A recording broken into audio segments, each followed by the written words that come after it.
네, 성남 1 선거구를 지역구로 두고 있는 더불어민주당 문승호 경기도의원 만나봅니다. 환영합니다. 안녕하십니까. 네, 어서 오십시오.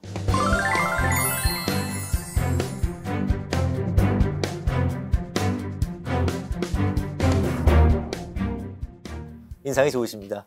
예. 감사합니다. 자, 저희 말씀 나누기 전에 경기도민과 또 성남 지역 구민들에게 인사 한 말씀 부탁드릴까요? 수진 1, 2동, 신흥 1, 2, 3동, 단대동, 고등동, 시흥동, 신촌동 주민 여러분, 그리고 경기도민 여러분 반갑습니다. 성남시 수정구 출신 경기도의원 문승호입니다. 반갑습니다.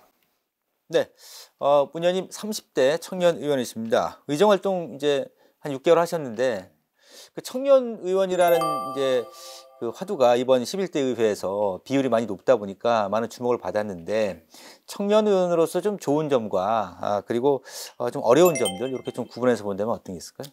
청년 의원으로서 좋은 점은 제도적이라고 할까요? 뭐 이런 부분에서 좀 자유로운 것 같아요. 그러니까 하고 싶은 말을 자유롭게 할 수 있고 네. 또 눈치 보지 않아도 되고 그런 부분에서는 좋은 것 같습니다. 예를 들어서 이제 지역에서도 이제 거침없이 개혁적이다 이런 발언들을 하더라도 네. 젊으니까 좀 용인도 되고 젊으니까 저런 발언과 시도들을 할 수 있다 네. 이렇게 봐주시는 것 같고요. 또 비슷한 맥락에서 보면 젊기 때문에 청년이기 때문에 제약되는 부분들도 좀 있는 것 같습니다. 우더른을 공경해야 한다든지 뭐 발언이라는 부분에서도 좀 신경 써야 된다든지 그것이 이제 지역과 또 의회 안에서도 아무래도 선배님들에 대한 또 어른에 대한 이런 것들이 좀 어떤 때는 조심스럽기도 하고요. 네. 그런 부분이 좀 양면성이 있는 것 같습니다. 그렇군요. 예. 지금 우리 현 상황에서 청년들이 겪고 있는 어려움들이 상당히 많잖아요. 그런 것들을 하고 그러면 우리가 앞으로 청년 정책을 좀 어떻게 방향성을 잡아서 좀 만들어 가야 할까? 청년이라고 하는 그 구분이 굉장히 이제 넓은 스펙트럼을 갖고 있다고 보거든요. 그렇죠. 예를 들어서 이제 20대 중반의 청년들 같은 경우는 아무래도 이제 취업과 관련된 부분에 대해서 고민이 많을 것 같고요. 그러면 이제 우리의 노동시장이라고 하는 것들이 정규직과 비정규직 뭐 이런 것들이 양분되어 있고 취업난의 어떤 허덕이는 이런 부분에서의 고민이 좀 있을 것 같고요. 그 시기를 이제 지나고 나면은 결혼이라는 문제, 결혼은 결국에는 이제 주택과 관련된 문제까지 연결돼서 그 부분에 대해서 이제 청년들 고민의 지점이 하나가 또 있는 것 같고요. 그리고 이제 뭐 저 같은 경우도 결혼한 지 3년이 되었지만 아직 아기는 없습니다만 이제 애를 낳게 되면 또 육아에 대한 부담, 이 여기까지가 이제 청년들이 갖고 있는 문제들이 종합되어 있다고 보거든요. 이런 측면을 이제 우리 경기도에서 경기도 의회가 할 수 있는 일이 무엇일까 고민을 하고 있고 그 부분의 고민들은 청년들, 당사자들과 함께 의논하고 소통하면서 방법을 찾아가는 게 저는 좋다고 보는데 네. 이제 시작하는 단계에서는 그 청년들의 고민을 좀 듣는 자세 그리고 그런 자리들을 마련하려고 생각하고 있습니다. 예. 그 청소년 문제에도 좀 이력을 보니까 관심이 많았던 것 같아요. 어떤 계기가 있었나 봐요. 예. 제가 원래는 그냥 이제 평범하게 제 개인 사업을 하고 있었습니다. 네. 제가 대학교를 졸업하고 나서 그런데 2017년에 한 기사를 보게 됐고요. 거기에 현장 실습을 나간 특성화 고등학교 3학년 학생의 이야기였고 네.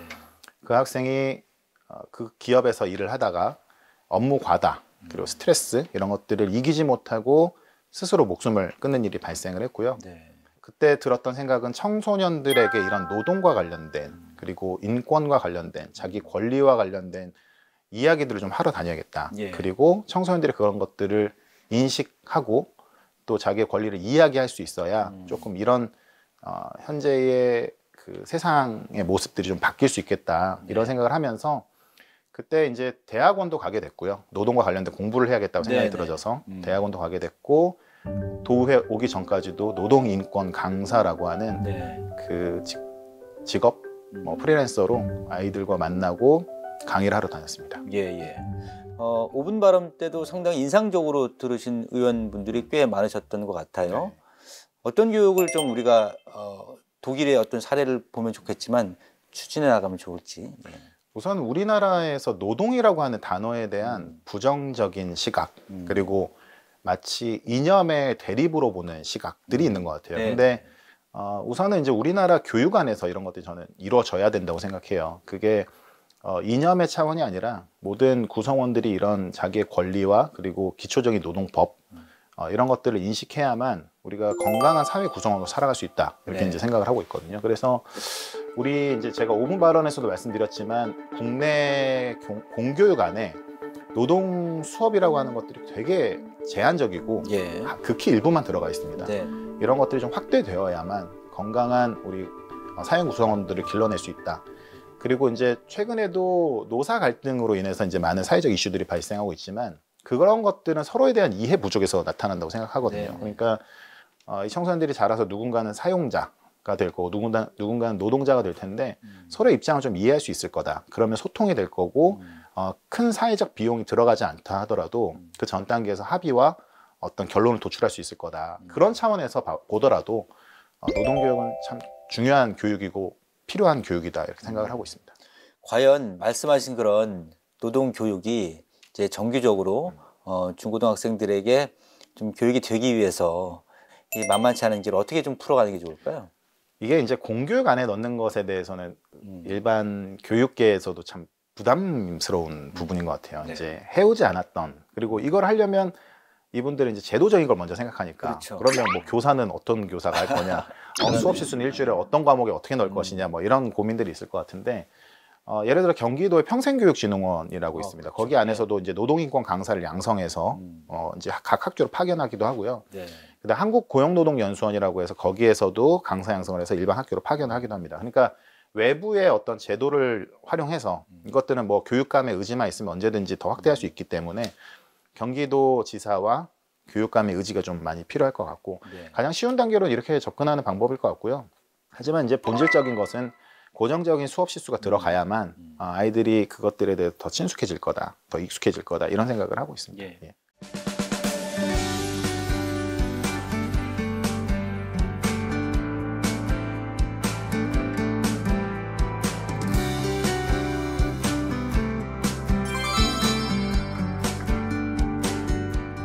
자, 상임도 역시 교육행정위원회에 이제 배속돼 계신데요. 요 상임위 내에서 좀 관심 갖고 있는 사안들은 뭐가 있을까요? 저희는 이제 행정위원회, 교육행정위원회 소속으로 각 지역에 있는 교육지원청들을 감사를 했습니다. 네. 그래서 저희는 연천에도 가고 의정부에도 가고 이렇게 해서 이제 각 도시에 있는 교육지원청들을 감사했는데 전 본청에 대해서는 감사관의 역할에 대해서 좀 중요하게 지적을 했습니다. 인사하는 부분에 대해서도 우리 4대 중대범죄를 저지른 그런 우리 교육청 직원들이 여전히 교육청 안에서 일을 하고 있다든지 또 승진을 하는 데 있어서 이른바 이제 뭐 정치를 하는 어떤 그런 부분에 대해서 좀 지적을 했고요. 투명하고 소통이 원활하게 되어 있는 상태에서 인사가 진행되어야 된다. 이 부분을 좀 강조했었습니다. 예. 예, 그리고 두 번째는 지금 현재 우리 학교들에서 잔반이 되게 많이 발생하고 있거든요. 잔반, 예, 급식 잔반. 예. 그게 연간 우리 교육청에서 예산으로 소요되는 게 한 100억 정도 소요가 되고 있습니다. 그래요? 예. 그래서 이제 제가 하나 제안했던 것은 일선의 학교들이 진행하고 있는 푸드뱅크하고 연계해서 네. 이제 급식 잔반이 나오면 그것을 이제 뭐 소외계층이나 어르신들이나 독거노인 이런 분들한테 바로 배송하는 네. 이런 것을 통해서 이제 잔반을 줄이는 네. 그런 학교들이 있기 때문에 그런 것들을 좀 모델링 삼아서 줄이는 노력들이 필요하다. 그래서 반드시 내년에는 이 100억보다 줄어야만 한다. 이것들을 강조했었고요. 세 번째는 구령대 관련된 거였습니다. 제가 이번에 경기도의 전체 구령대를 존치하고 있는 학교들의 퍼센트를 뽑아보니까 제 지금 기억으로는 80% 이상은 아직도 구령대가 존치되어 있습니다. 구령대라고 하는 것이 이제 일제 잔재거든요. 구령하는 사람의 지위에 맞춰서 네. 할 수 있도록 만들어 놓은 곳이 구령대이기 때문에 최근에 학교들 일부에서는 문화복합 공간으로 하거나 아니면 놀이터로 변화시키거나 이런 변화들이 있습니다. 네. 그래서 우리 교육청에서 일제 잔재는 없어지는 것이 우리 아이들의 교육을 위해서도 중요하고 네. 또 구령대의 높이가 보통은 한 4, 5m 정도로 이루어져 있습니다. 그러면 안전상의 문제도 있기 때문에 그렇죠. 없어지는 게 좋다라고 이제 말씀을 드리면서 네. 내년에 좀 더 많은 비율에서 좀 축소되어 주기를 요청드리기도 했었습니다. 자, 이번에는 지역구 얘기를 좀 해볼 텐데 지금 아까 처음에 뭐 지역구 쭉 읊어주셨잖아요. 동이 상당히 많습니다. 이게 물론 성남이 뭐 100만에 가까운 그런 지역이긴 합니다만 1선거구라 그런가요? 되게 많은데 그 많은 만큼 이게 뭐 재개발 비롯해서 현안들이 정말 많을 것 같습니다. 예, 좀 한번 소개를 해주시죠. 예. 1선 거구와 2선 거구를 합쳐서 총 17개 동이거든요. 와, 맞네요. 예, 진짜. 그래서 제가 9개 동을 그 지역구로 두고 있는데 이게 이제 원도심입니다. 그러니까 예. 분당구와 판교라고 하는 신도심이 이루어져 있고 중원구와 수정구라고 하는 이제 원도심으로 이제 모란 구성이 돼요. 쪽 뭐, 맞습니다. 예. 예, 모란, 뭐 태평 네. 이런 쪽인데 그쪽에서는 아무래도 이제 건물들이 다 노후화되고 주택이 밀집되어 있는 지역이다 보니까 네. 최근에 다 재개발에 대한 이슈들이 많고요. 그렇죠. 제가 지역구로 두고 있는 9개 지역구에서도 6개 정도는 다 지금 재개발에 대한 이슈가 연결되어 있습니다. 그렇겠네요. 예, 그래서 지금도 현재도 뭐 진행돼서 하고 있고 2030 계획, 2040 계획 이렇게 이제 계속 들어가 있습니다. 그러니까 순차적으로 이제 진행되는 곳도 있고 또 그것을 못 기다리는 주민들은 또 다른 형태의 재개발을 진행하고 있기도 하고 그렇습니다. 예. 자, 성남에 대한 애정 뭐 상당하실 텐데요. 네. 향후에 좀 성남이 이런 방향으로 갔으면 좋겠다. 이런 성남시가 됐으면 좋겠다. 뭐 이런 것들 좀 있을 것 같아요. 제가 성남에서 태어났습니다. 예. 그리고 제가 올해로 37살이니까 예. 37년을 성남에서만 살았습니다. 그래서 성남의 어제와 오늘 내일까지. 예. 우리 아나운서께서 말씀해 주신 것처럼 성남에 대한 애정이 예. 많고요. 또 원도심에서 자랐기 때문에 그 원도심만의 어떤 어려움이라든지 그리고 주민들의 어떤 그런 마음들을 잘 이해하고 있다고 저는 개인적으로 생각합니다. 저는 성남이 이렇게 이제 개발이 많이 진행되고 또 발전되어 가면서 그 서로 간에 좀 이렇게 그 단절되는 것들은 좀 없었으면 좋겠다. 네. 그러니까 주민들이 서로의 안부를 묻고 서로의 어떤 그 어려움들을 서로 알고 옛날에 시골 같이 네. 서로 좀 도움을 주고받고 네. 서로의 이런 어려움들을 함께 나누고 그런 좀 그래도 온정이 좀 살아있는 성남시가 되었으면 좋겠다. 네. 그냥 이렇게 벽과 건물들만 존재하는 것이 아니라 거기에 사람들이 같이 공존하고 있는 그런 도시의 모습이 됐으면 좋겠다. 이런 생각들은 좀 하고 있습니다. 네. 자, 이제 3년 6개월 꽤 긴 시간이라고 볼 수도 있는데 네. 하실 일이 많습니다. 자, 3년 6개월 의정활동 어떤 좀 일을 꼭 이루고 싶으신지 들어보겠습니다.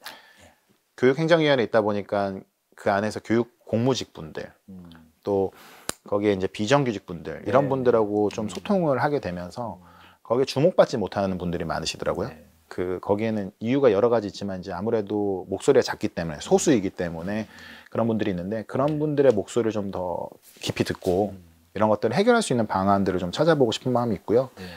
요구사항이 많은 그런 분야에 대한 관심도 당연히 가져야겠지만 꼭 그런 것이 아니더라도 소수의 일이라 하더라도 누군가는 제껴뒀던 일이라 하더라도 그 문제에 조금 더 관심 갖고 집중하고 4년 동안 그런 문제를 좀 해결할 수 있으면 좋겠다. 네.